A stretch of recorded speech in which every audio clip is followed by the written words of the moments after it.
মালিক রে আমি বড় পাপী, আমি বড় গুনাহগার। ও দয়ার আল্লাহ, আমি 10 বছর তোমার গোলামি করি নাই, আমি 20 বছর গোলামি করি নাই। আল্লাহ আজকে মনিরুল ইসলাম শরীয়তপুরী আমার ভাই শোনা গেছে তোমারে বন্ধু বানাইলে ওই জান্নাত পাওয়া যাবে। মালিক রে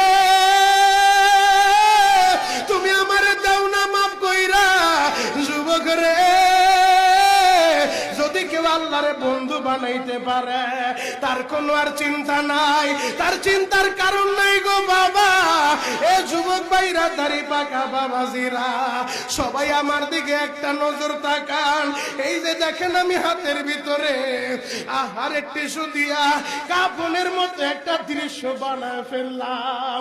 এমন একটা কাপড় আপনার শরীরে একদিন উঠে